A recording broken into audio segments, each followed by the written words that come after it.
Sejam muito bem-vindos ao podcast Além do Jaleco. E hoje, de verdade, vai ser Além do Jaleco. Muito prazer, eu sou Márcio Conceição, sou analista corporal e comportamental e alguns anos atrás eu era um enfermeiro. Então, do lado de cá, eu de verdade saí do jaleco. Hoje, eu estou com meu amigo Dr. Pascoal Figueiredo. Eu vou falar bem pouco sobre ele, vou deixar que ele se apresente, vai ser uma apresentação muito melhor do que a minha, com certeza. Então, doutor, fica à vontade, muito prazer em estar com você aqui hoje. Muito prazer, fico feliz pelo convite, tá aqui, ter essa disponibilidade, né, de todos vocês e agradecer também pela oportunidade de poder estar aqui e falar um pouquinho, né, sobre coisas que podem melhorar, né, nossas escolhas no dia a dia, né, e uma dessas escolhas acaba sendo a saúde, né, é uma coisa imprescindível para todos nós. Mas, bom, eu sou o Dr. Pascoal Figueiredo, médico, e durante um período, hoje eu trabalho basicamente com medicina do estilo de vida, também eu tenho certificação nacional e internacional em medicina da obesidade e também pós-graduação em nutrologia, né? São áreas que se conversam, né, entre si, mas que são coisas que usualmente a gente não tem dentro da formação convencional médica, né, dentro da faculdade. Talvez essa realidade esteja mudando um pouquinho hoje em dia, mas uma coisa é quando a gente trabalha focando em controlar a doença ou em tratar a doença. A outra coisa, que está num outro extremo e que talvez seja mais eficiente, é quando a gente busca melhorar a saúde, né? São dois extremos. Ambos são necessários, obviamente, né? Você trabalhou em UTI, né, e sabe da importância que isso tem, né, a parte curativa, mas pouco foi desenvolvido até então a parte efetivamente preventiva, que não é algo passivo, né, e sim é algo é muito mais ativo, depende muito mais de nossas ações e proatividade do que a gente acha que é, né. Então, desde algum tempo atrás até hoje, fiz a faculdade de medicina no Paraná e me formei em 2010 e tinha uma coisa que quando eu comecei meus atendimentos na unidade de saúde, principalmente na região rural, assim, de Curitiba, eu tive algumas coisas que me deixavam um pouco mais encucados, assim, né? Por mais que eu acertasse na medicação, por mais que eu ajustasse, assim, tipo, os pacientes eu ia atendendo de 3 em 3 meses, repetia os exames, reajustava as medicações, mas sempre tinha uma coisa em comum em todos eles, porque a maioria era diabetes, hipertensão e obesidade, né? E o que acontecia em comum é que nunca havia efetivamente uma melhora. Existia o que dava para perceber era, mesmo com a medicação correta, mesmo com medidas que a gente entendia na época que eram preventivas, você dava orientações generalizadas sobre a alimentação, sobre se exercitar, mas o que acontecia em comum é que cada vez mais os pacientes precisavam de mais medicações. Então ele começa com uma medicação, independente de qual seja, diabetes, hipertensão, começa com remédio, dobra a dose do remédio depois de um certo tempo, depois busca uma outra medicação para adicionar, até que o paciente daqui a pouco já está consumindo mais medicação do que comendo, né? E dentro disso, né, uma coisa que sempre me deixava assim um pouco chateado é porque, poxa, eu vi meu pai infartou antes dos 50, né? Com 49 anos teve o primeiro infarto. Né, ele tinha um trabalho super estressante e eu tinha esse histórico familiar. E eu pensava, poxa, meu histórico não é muito favorável. Minha mãe tem diabetes, meu pai diabético também, infartou antes dos 50. Meu score aqui para risco cardíaco está bem elevado, né? Não estou bem na fita, geneticamente. Então, vamos ver o que dá para fazer. E daí foi quando eu comecei a pesquisar mais a respeito, a entrar a fundo em buscar cursos, né, que a gente não tem, não aprende na faculdade. de como efetivamente, maneiras efetivas de melhorar a saúde. E claro, não vai fugir muito do que é convencional. Quem que não sabe, se você comer mais fibras, né, mais proteínas de boa qualidade, e se você fizer exercício, você não vai aumentar a sua saúde. Vai, todo mundo já sabe disso. Então, não é o que deve ser feito, mas sim como que a pessoa pode se conscientizar disso. E daí foi exatamente ao longo dessa jornada que eu fui aprendendo mais sobre isso. E eu estava num status de pré-obesidade, né, eu estava com um sobrepeso ali, já entrando na obesidade, no IMC de 30, já com triglicerídeos bem aumentados, né, e algumas alterações metabólicas importantes. Quando eu comecei a colocar em prática tudo aquilo que eu estava pesquisando, aí eu vi que não apenas perdi peso, foram 15 quilos a menos, como tive mais disposição física, né, disposição mental, né, maior produtividade, melhora dos relacionamentos. Né. Eu falei, caramba, isso aqui tem que ser de alguma forma aplicado dentro do consultório, porque isso aqui é algo muito precioso e que não está sendo explorado. E também não foi nos ensinado. A gente sabe qual que é a melhor medicação, sabe qual que é o melhor exame a ser pedido, o que é o guidelines, e a gente via que, mesmo dentro da maioria dos guidelines, para diabetes, para obesidade, para hipertensão, pouco era explorado. Você tinha um parágrafo que falava sobre estilo de vida, mas você não tinha algo aprofundado. E até hoje ainda é um pouco defasado essa parte, né? Mas eu vejo que tem crescido bastante e estamos aprendendo. Muito bom. Percebendo aí alguns ganchos no que você construiu sobre estilo de vida, né? E falando sobre medicamento, a medicina hoje ela é muito curativa, né? Parece que ela é voltada a medicar o paciente, parece que ela é voltada a dar um remedinho para fazer com que esse paciente melhore, com que ele tenha uma sobrevida maior. E aí vem muito daquilo que você falou, eu faço esta medicação, ou melhor, eu dou esta medicação, a possibilidade de ele tratar uma doença ou um problema de saúde com medicamento, e a tendência é acontecer isso, é aumentar a quantidade. Então, é muito mais sobre estilo de vida do que quantidade ou tipo de medicamento. Se eu melhoro a minha qualidade de vida, eu melhoro o meu estilo de vida, a tendência, então, é diminuir a quantidade de medicamento, correto? Diminuir e, por muitas vezes, cessar completamente o uso das medicações, né? E principalmente pacientes que estão ali há 1 ano, 2 anos, estão no estágio inicial de diabetes, é revertido, é descontinuado o uso das medicações. Na clínica lá que eu trabalho, eu costumo fazer, quando os pacientes, a gente monta um protocolo e vai acompanhando eles, né?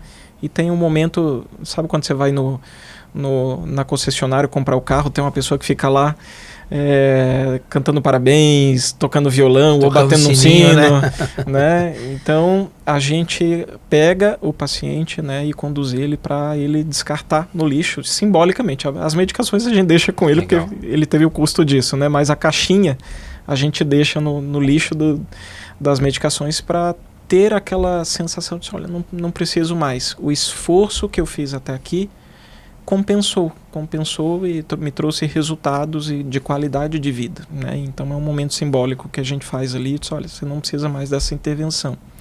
E no início eu explico para o paciente, né? Não é que as medicações não sejam importantes. A gente tem que agradecer muito que existe sim a indústria farmacêutica que desenvolve medicações, mas a gente pode entender que é um recurso. E é um bom recurso inicial, porque ela entra na função para todas essas condições que a gente classifica como doenças não transmissíveis, que são reversíveis, né? Doenças crônicas não transmissíveis que são reversíveis, quer dizer, elas têm a condição de ser revertida. A medicação vai entrar como uma abordagem inicial, né? Só que ela entra ali numa janela que tem uma função tipo, vamos lentificar os danos dessa doença, seja diabetes, seja hipertensão, para que não chegue, né, numa coisa irreversível. Então, tudo bem. Agora, medicado, vamos trabalhar para que você não precise mais ter uma intervenção externa, né? E é muito gratificante quando a gente vê, pelo esforço do próprio paciente, ele ter essas conquistas. Isso é impagável, assim, né, para a gente, o profissional de saúde. Legal. Eu imagino que a medicação ela deveria ser tratada como um paliativo. Qualquer medicação. Ela é usada para amenizar uma situação, tirar uma dificuldade ali momentânea e por mais que ela dure até um certo período prolongado, mas que existisse desde o início um cronograma para tirar essa medicação. Então eu entro com ela agora, vou te ajudar a resolver um problema e daqui a algum tempo a gente vai fazer um processo inverso para tirar essa medicação. Exatamente, exatamente. E uma coisa que é muito válida nesse processo é que, primeiro, porque nossa formação médica foi até a medicação, ou foi até a cirurgia, foi intervenções externas, né? Mas a gente não aprendeu a conduzir o paciente, né, a ele ter essas mudanças, porque a gente bem sabe que é algo comportamental, mental, né? É muito mais mental, no âmbito mental, que a gente trabalha, do que a prescrição em si. Porque prescrever exercício é fácil, né? Prescrever qual tipo de alimentação, a gente senta com um nutricionista, tranquilo. Agora, tornar isso uma coisa factível para o paciente, que se encaixe na rotina dele e principalmente que gere uma mudança, né? Porque para que gere a mudança de cardápio e o comportamento físico, tem que ter uma mudança interna, né? E não é só explicando, sabe? Assim, por isso, quando a gente tem a oportunidade de elevar o nível de consciência dessa pessoa, eu acho que esse é a maior herança que ele vai ter, né? E isso vai trazer mais durabilidade, isso vai trazer mais adesão e também mais sustentabilidade a longo prazo. Então, a pessoa, eu acho que até a identidade dela muda nesse sentido. A maneira dela enxergar as coisas, dela pensar, também muda, né? Porque ela saiu de um ponto A e foi para um ponto B e ela se esforçou e conquistou aquilo, né? Então, acho que isso acaba sendo bem gratificante, assim. Legal, você falou um ponto importante, que tudo isso é muito mais mental do que propriamente dito físico, né? Aquela coisa do tomar ou fazer uma atividade. Mas é que trabalhar a mente seria essencial. Trabalhar o pensamento, as ideias, a parte cognitiva, vamos dizer assim, né? A gente tem uma linha de pensamento aqui, que a gente trabalha a capacidade, a permissão, ou melhor, capacidade, a disposição e a permissão. A capacidade é toda a inteligência do cidadão, é toda a parte cognitiva que ele tem, que é a inteligência e é o que ele usa no dia a dia. A capacidade é a disposição física que ele vai implementar no dia a dia nas coisas que ele está disposto a fazer. E a permissão é algo emocional. A permissão é algo que vai além da capacidade e da disposição. É algo que vai fazer com que essa pessoa ela realmente esteja ali com ela, pronta para ela e pronta para fazer as coisas em seu benefício. Quando você começa a falar da medicina do estilo de vida, pensando um pouquinho em permissão, né? Aonde entra essa parte do seu desenvolvimento no seu paciente, no seu cliente ali? Aonde entra essa parte emocional? Onde você traz essa parte emocional, o viés emocional para fazer com que ele enxergue o seu trabalho com um outro olhar e que não seja curativo? Certo. Boa parte dos meus pacientes vem com uma queixa inicial.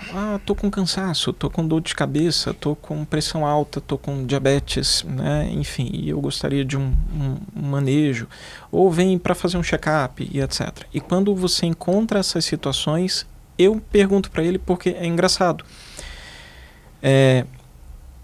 A maioria dessas situações a pessoa não sabe que é revertido, né? Que é uma coisa reversível pelo estilo de vida e que nenhum tratamento medicamentoso tem esse poder, a não ser o exerciciosol, né?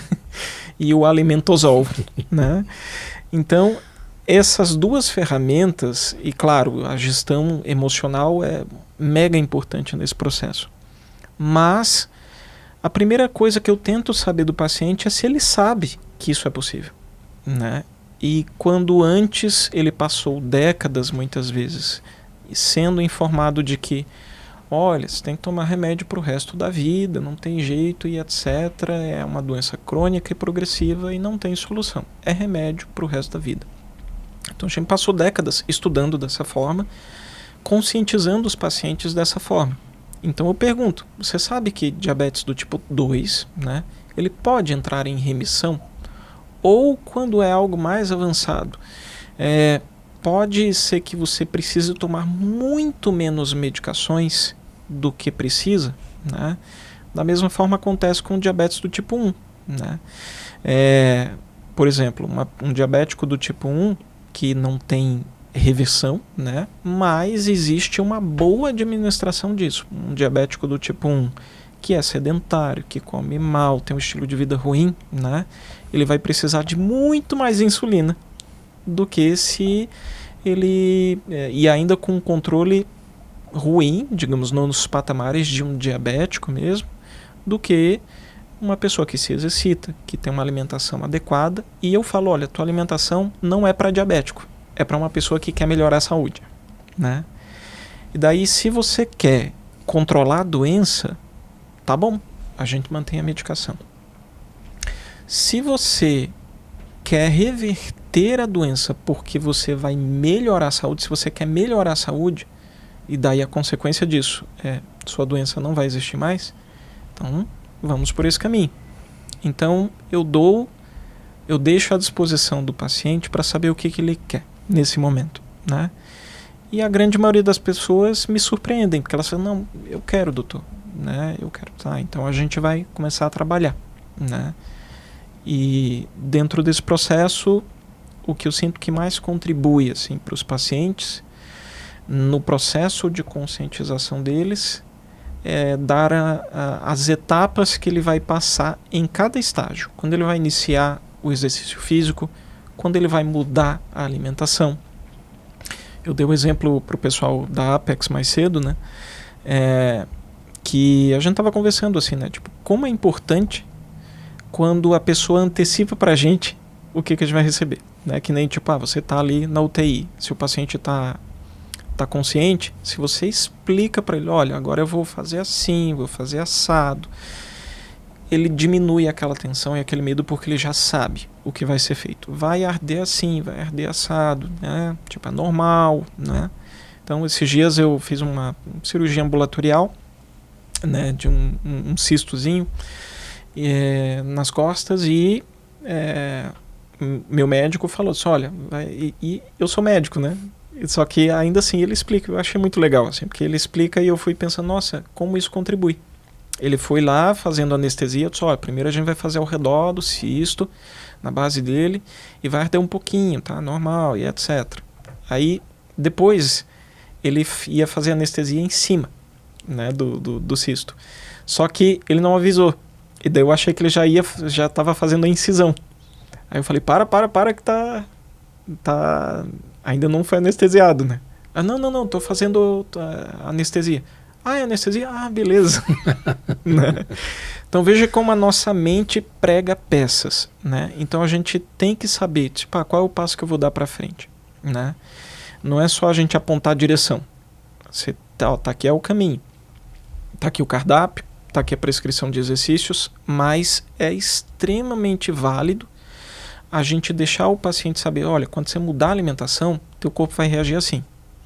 Quando você começar a se exercitar, nos primeiros dias, é ultra normal que você fique mais cansado, né? Porque você vai gerar uma demanda nova para o teu corpo. Depois, vai sobrar energia, né? E daí você vai ver que a coisa vai aprimorar. E então, você dá até prazos para que isso aconteça. E, de fato, né, assim, quer dizer, ele se sente muito mais seguro onde ele está pisando, né? Contribui bastante. É muito louco você falar isso, porque há alguns minutos atrás a gente estava falando de prevenção, né? Uhum. De como seria diferente a saúde no Brasil se nós trabalhássemos primeiro a prevenção ao invés de fazer o curativo. Educar a pessoa a trabalhar a prevenção. Isso que você acabou de falar me trouxe a construção de que se as pessoas soubessem como o corpo dela funciona através de uma explicação médica, de um ensinamento, de um caminho as pessoas não teriam tanta dificuldade, não passariam por tantos problemas como passam hoje. Você falou do mental. Eu considero 50% dos problemas das pessoas, 50% dos problemas das pessoas, eles vêm de cunho emocional. Quando você fala de eu vou tirar a sua medicação e a partir daqui você vai ter uma vida diferente, você vai mudar o teu estilo de vida, a primeira coisa que me vem à cabeça é, será que essa pessoa realmente quer fazer essa mudança? Será que ela realmente está preparada para fazer essa mudança? Porque toda essa mudança ela vai impactar em alguma coisa. Isso. Ela vai perder algo. Porque quando alguém adoece, ele está ganhando alguma coisa com o adoecimento dele.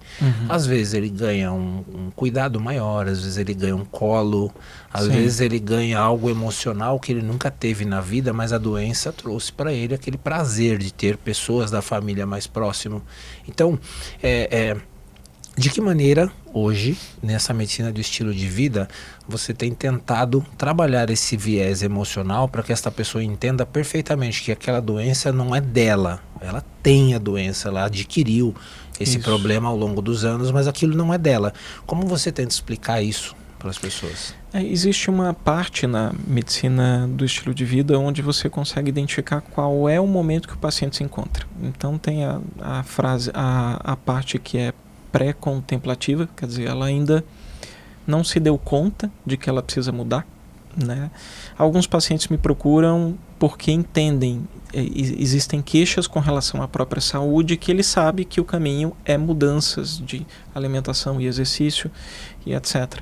Mas quando é um paciente que vem por uma queixa específica, meu diabetes, minha obesidade, minha pressão alta, eu estou com dor aqui e ali, né? Não necessariamente essa pessoa está consciente que esse problema veio, né? Através do estilo de vida que ela está levando, né? Então, eu tento, num primeiro momento, deixar a pessoa ciente de que isso acontece. Só que eu também entendo que esse processo, né, ao contrário do que às vezes tem algumas abordagens que você aponta o dedo. Você come mal, você não se exercita e você vai adoecer e etc. Mas, cara, isso é inconsciência, né? Tipo, a pessoa, o normal dela é aquilo.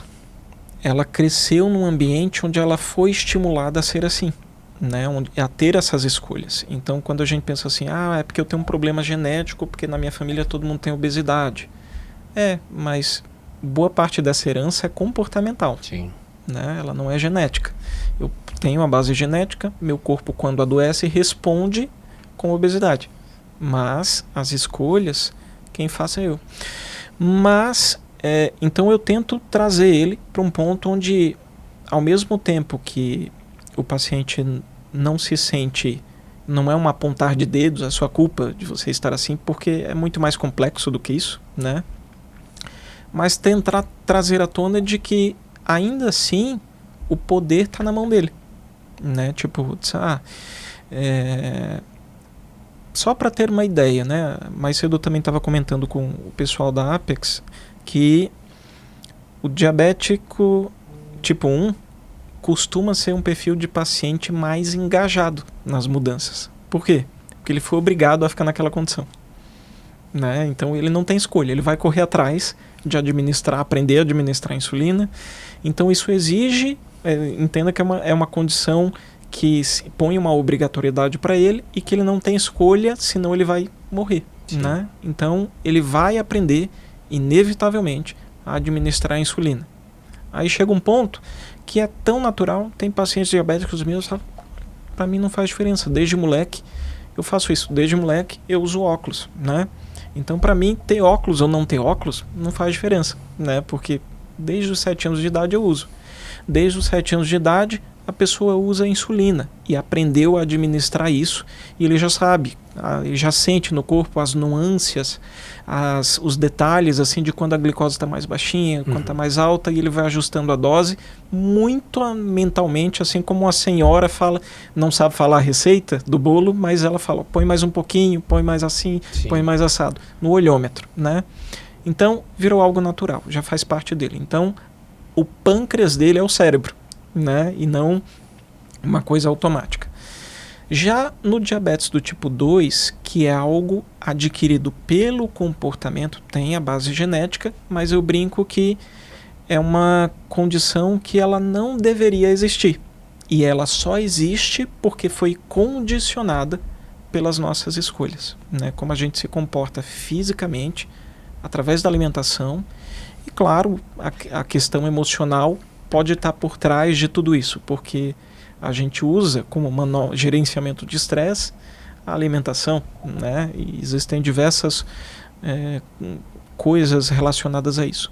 Mas o perfil do paciente diabético, por exemplo, que se encontra num quadro muitas vezes de obesidade, nem sempre, mas o diabético do tipo 2, a maneira como ele vive, como ele construiu a vida e se acostumou a escolher, a viver, trouxe ele para aquela situação de doença.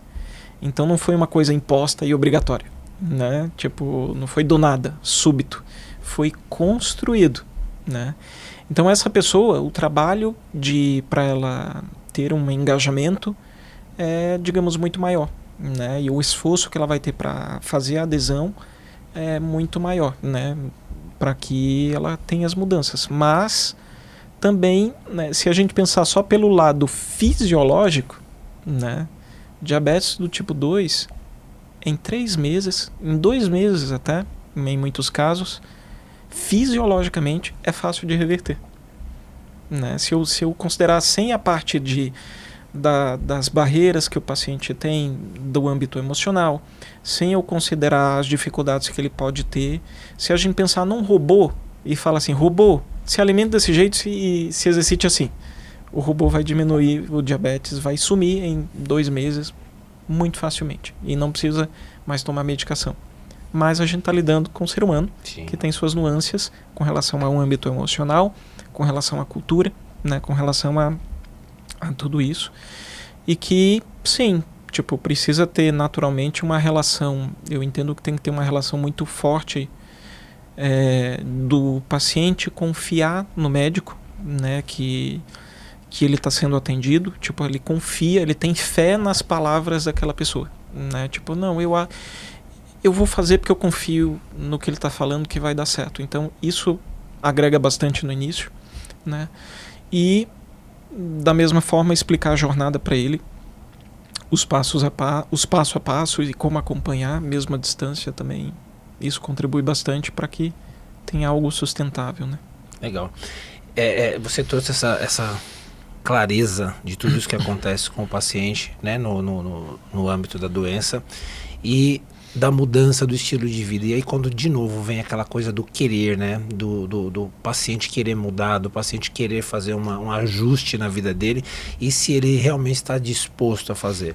Quando a gente traz isso para o lado emocional, tanto a doença, a pressão alta, o diabetes, a própria obesidade, como um contexto geral, até porque você trabalha com o estilo de vida e o emagrecimento também faz parte do estilo de vida.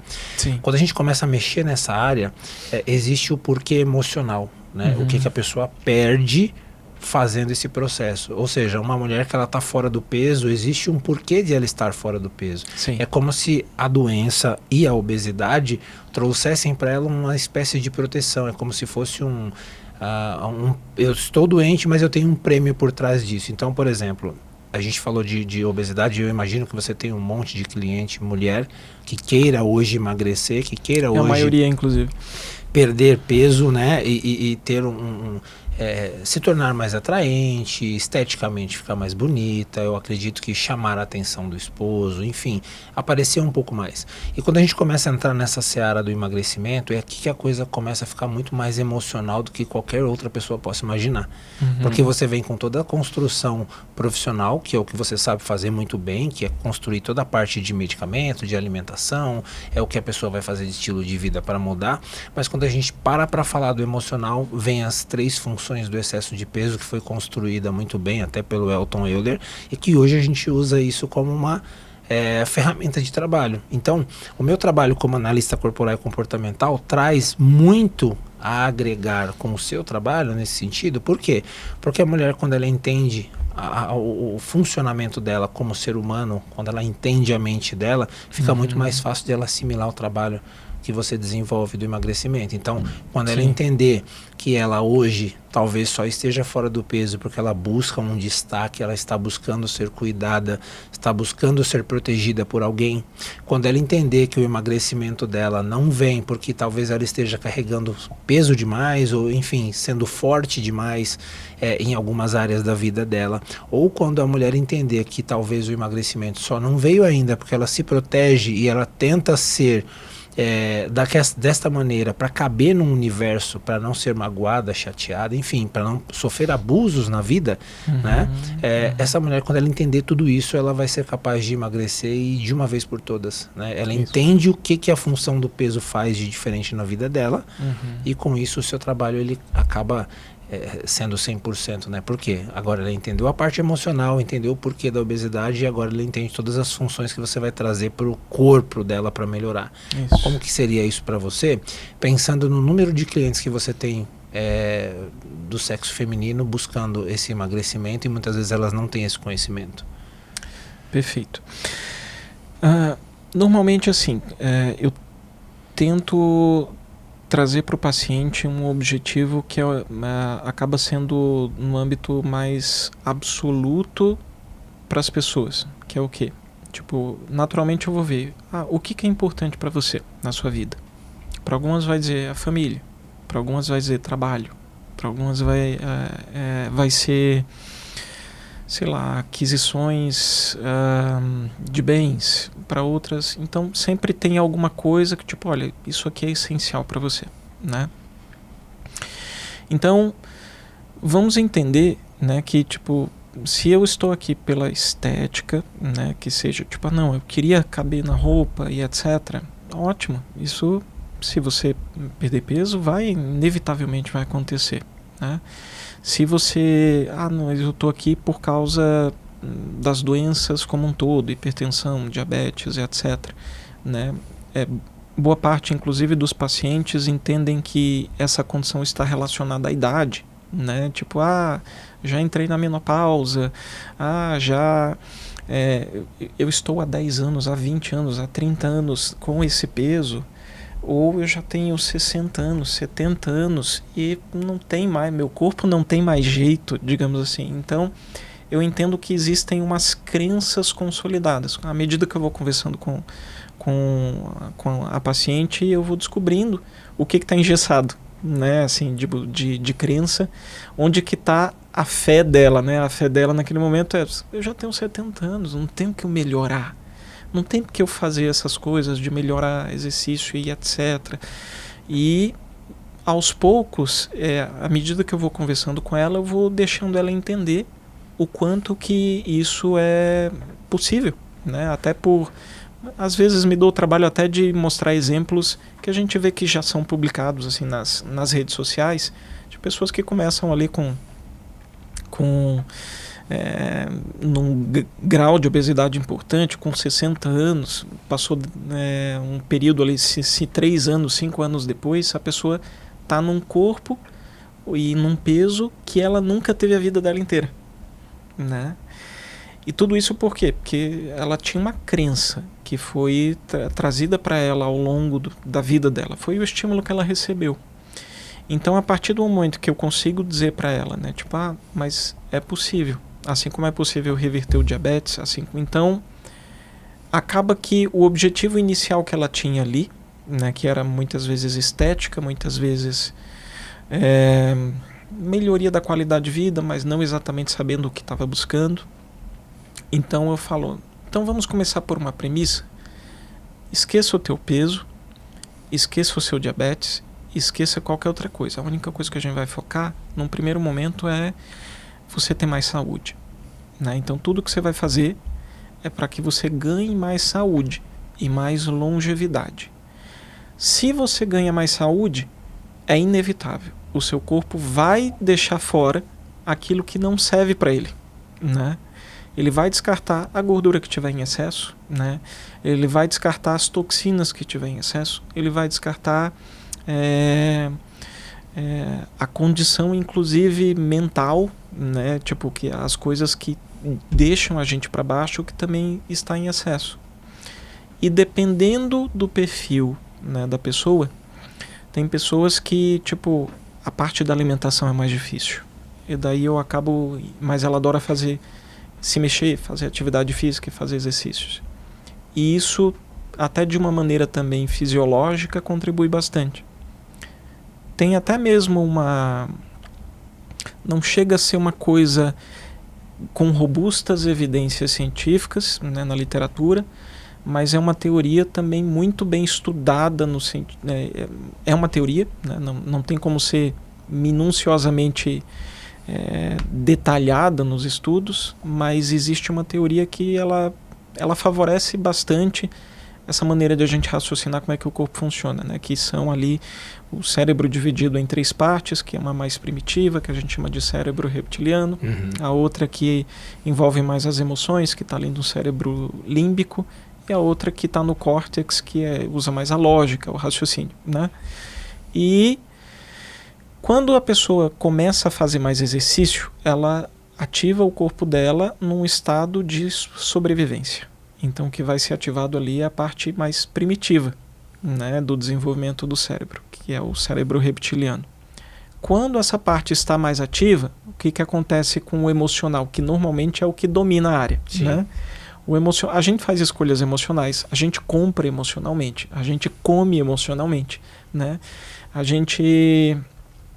na verdade, boa parte das nossas decisões estão ali no límbico, né? O prazer está ali no límbico, né? A procrastinação, quer dizer, eu estou trocando uma obrigatoriedade por um prazer momentâneo, também está ligado ao prazer, né, emocional. O que eu vou decidir comer, no meu córtex, eu raciocino. Isso me faz mal, isso não vai me fazer bem. Mas logo o límbico ele vai lá e fala para você, mas eu mereço, né? Ele vai lá e justifica, né? Eu tive um dia difícil. Justifica o problema. Meu plantão foi muito puxado hoje. Então, tipo, eu mereço, né? Eu mereço um brigadeirão aqui no meio da noite, etc. É diferente de você, mesmo assim, comer tudo isso, mas você come conscientemente, sabe? É diferente de você ser escravo, né, da comida, das tuas escolhas emocionais. Você tá escravo da tua relação emocional com as coisas. E daí quando você ativa uma parte, que ativa um pouco mais a parte, digamos, da sobrevivência, né, e você faz isso através do exercício físico. Se você corre mais, o teu corpo não vai saber se você está fugindo de um ladrão, de um leão, de um sei lá o quê, mas você está correndo e você não tem coração para isso, nem músculo para isso, e nem ofegância para isso, nem pulmão para isso. Então, mas você está fazendo constantemente, teu corpo vai mandar recursos para desenvolver tudo isso. É adaptação, né? E daí tem uma parte que é o cérebro da sobrevivência, a parte mais primitiva que vai dizer, então quando essa parte é ativada, a parte do cérebro límbico, ela começa a ser mais apagada. E daí é onde meio que naturalmente a gente sente vontade de ter melhores escolhas, porque eu estou fazendo um esforço aqui, né? E eu estou me sentindo bem com isso. E esse bem-estar que eu estou sentindo, através de desencadear uma série de neurotransmissores, faz com que a gente comece a ter uma decisão também alimentar melhor. Tanto é que tem pacientes que chegam para mim e falam, doutor, eu fumo, eu bebo. Eu falei, a gente nem vai conversar sobre isso agora, né? Primeiro, depois de fazer todos os exames, etc., a gente vai iniciar pelo exercício físico. Depois a gente conversa. E alguns desses pacientes, nem sequer eu precisei conversar sobre o hábito de tabagismo, sobre o consumo da bebida alcoólica, porque chega uma hora que ele fala, cara, tá incompatível. E eu não sinto mais Fica natural, né? Então o corpo mesmo vai ditando as regras, sabe? À medida que a gente gera demanda para isso.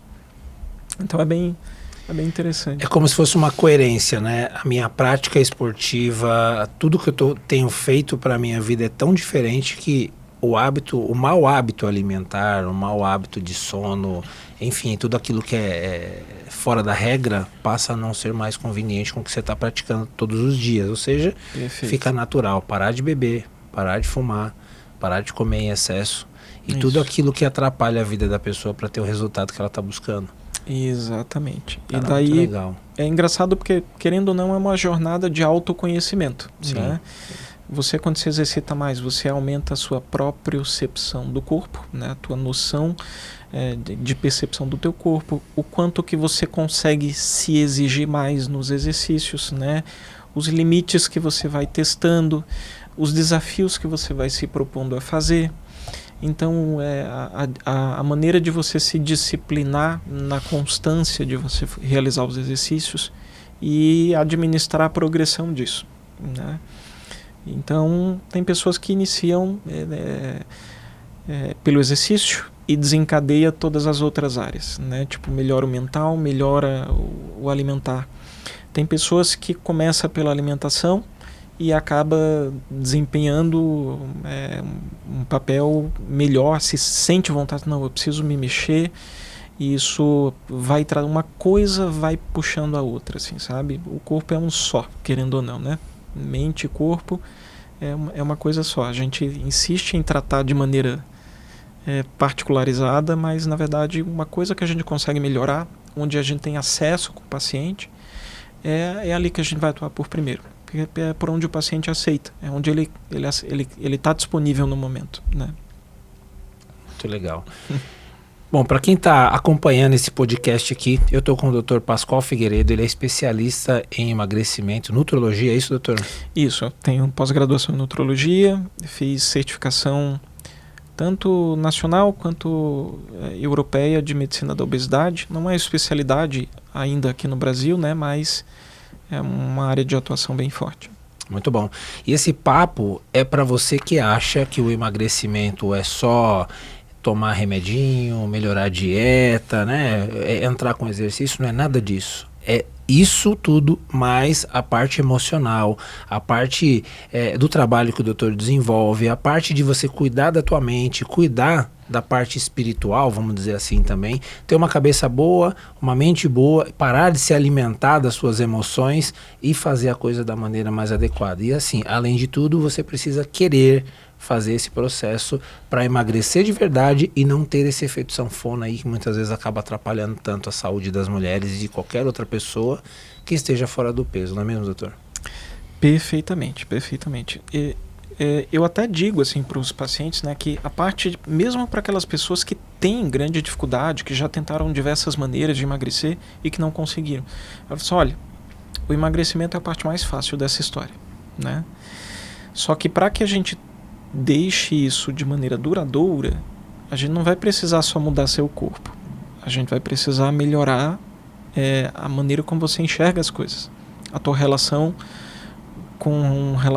a tua relação com a comida, a tua relação com o exercício, a maneira como você reage às coisas, ou seja, vai ter uma mudança também de identidade, né? Tipo, isso impacta em diversos âmbitos da vida, né, do paciente. Melhora, há relatos, né, a gente recebe os feedbacks, poxa, melhora a minha relação no trabalho, né, a minha disposição para fazer as coisas, até a minha parte social acaba melhorando também, a minha relação com o esposo, com a esposa, né, com os filhos, né, mudou, é diferente, a gente realiza mais coisas juntos, a pessoa fica inclusive disponível para ser mais, se sociabilizar mais, viver mais em senso de comunidade, sabe?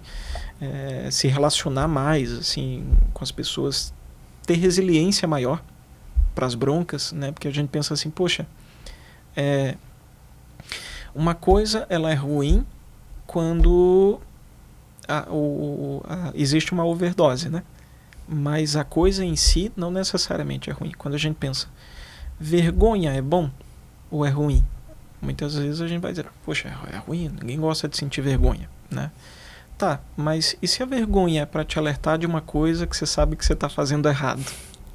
Então é um alerta bom, né? Tipo, é um aviso, é igual a dor. A dor é ruim, é horrível, mas ela tá te avisando que tem alguma coisa que não está certo, que precisa ser melhorado.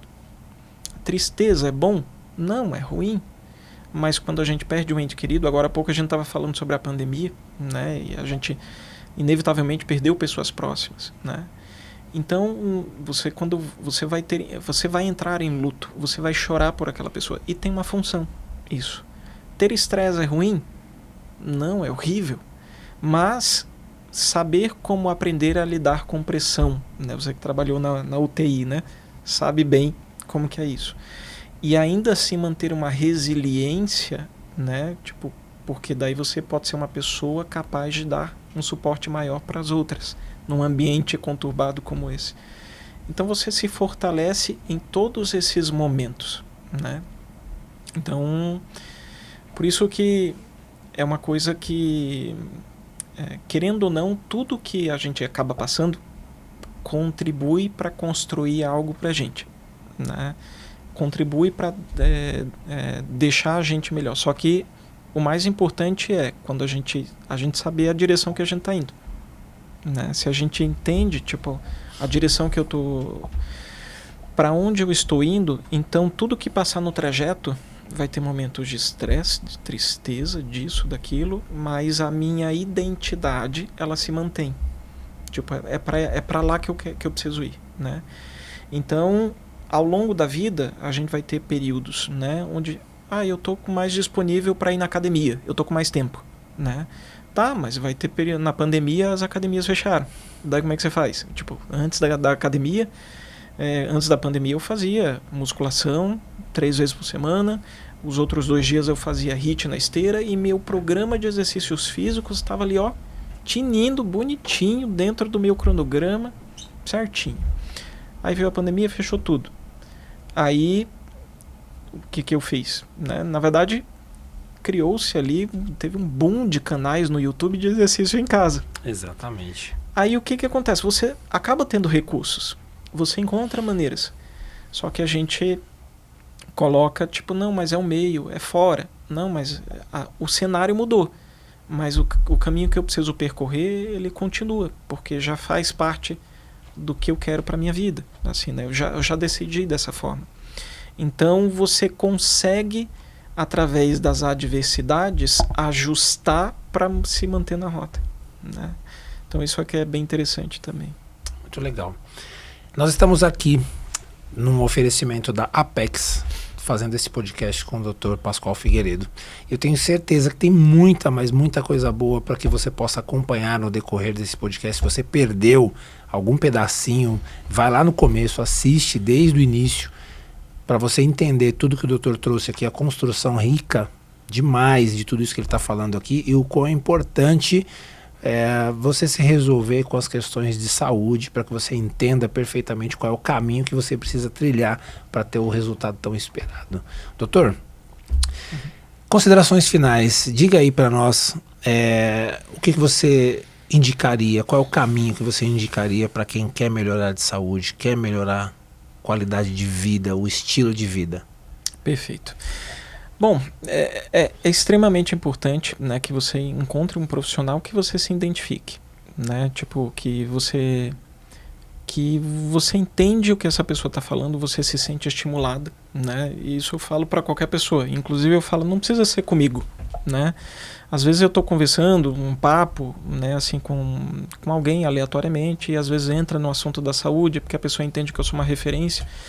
Mas o que eu falo muitas vezes para a pessoa, tipo, doutor, mas o que eu faço? Eu falei, procure uma ajuda profissional, né?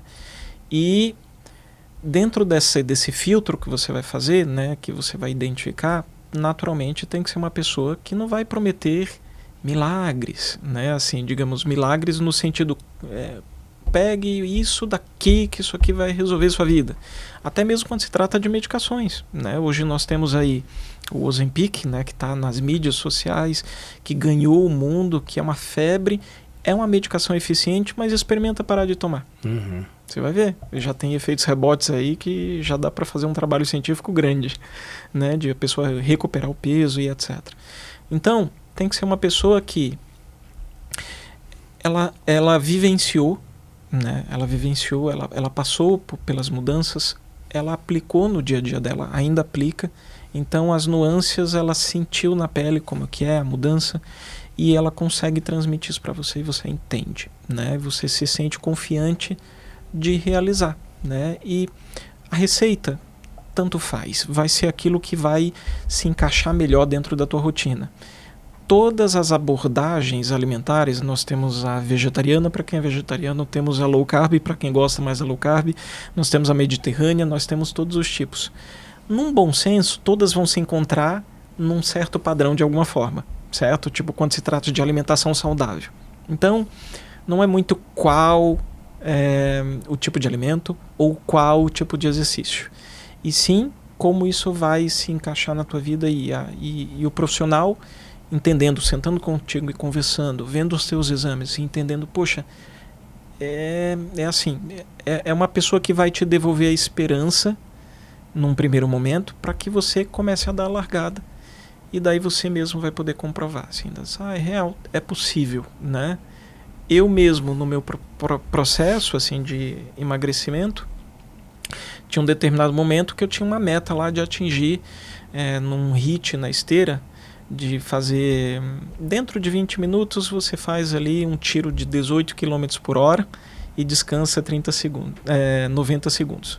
30 segundos correndo, descansa 90. Isso nos 30 segundos correndo a 18 km por hora. Mas quando eu estava na progressão, quando eu cheguei ali 15 km por hora, eu falei, cara, não tem como. Não tem como, é impossível chegar nesses 18 por hora, que era o limite da máquina, né? Mas o protocolo é assim, mas tem gente que faz. De repente eu vi uma senhorinha de 72 anos de idade fazendo o HIIT a 18 km por hora. Aí eu olhei aquela cena e falei, não, mas então tem como. Peraí, né? Tem alguma coisa errada aqui. Então tem como. E daí foi quando naquela hora minha mente estava dizendo, não tem como, não tem como, não tem como. Porque sim, se exercitar é contraintuitivo, né? Sair de uma alimentação onde a gente já está praticamente viciado, né, numa alimentação ruim com ultraprocessados, e ir para uma alimentação saudável é contraintuitivo. Nosso cérebro está pedindo outra coisa. Então, é meio que remar contra a maré. Sim. Só que depois, quando a gente sente os benefícios disso, a gente não quer mais largar, né? A gente já sente... em pouco tempo já sente o resultado, né, e o quanto que isso vale a pena. Muito bom. E para as pessoas que querem encontrar o Dr. Pascoal nas redes sociais, querem te encontrar aí para ter um bate-papo, uma consulta, como é que elas podem fazer? Perfeito. Nós temos as redes sociais, né? Tem o Instagram, que é Dr. Pascoal Figueiredo, @Dr. Pascoal Figueiredo, tanto no Instagram quanto tem um canal no YouTube também. No link da bio lá no Instagram você também vai ter acesso ali às consultas, né? Número da clínica. Tem algumas pessoas que eu atendo que não necessariamente é em Curitiba, né? Nós temos a telemedicina também.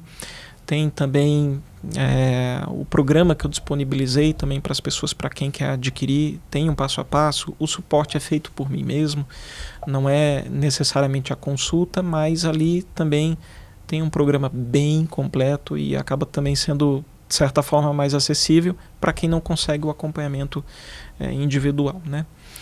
Então, tá fácil de achar. É isso aí. Para você que chegou agora, eu estou com o Dr. Pascoal Figueiredo, especialista em emagrecimento e nutrologia. Nós estamos encerrando aqui, né? Estamos acabando o nosso podcast tão bacana, Além do Jaleco. E eu tenho certeza que se você não assistiu, você deveria voltar a assistir desde o início para pegar essa conversa do começo, que foi muito legal. Muito prazer, eu sou Márcio Conceição, sou analista corporal e comportamental, e se você não sabe o que é isso, o que é análise corporal, me siga nas redes sociais, Márcio A. Conceição, @Márcio A. Conceição, me manda um direct lá, que eu explico para você o que é que eu posso fazer pela sua mente e o que eu posso te ajudar, junto com esse conhecimento maravilhoso que o Dr. Pascoal trouxe aqui. Então, um forte abraço para todos vocês e a gente se vê na próxima. Até Obrigado, mais. Márcio. Obrigado por me receber. Obrigado a toda a equipe da Apex, né, por gentilmente conceder esse espaço aqui e eu poder compartilhar um pouco aqui da minha história e do meu conhecimento. Muito obrigado, doutor. Obrigado. Até a próxima. Tchau, tchau.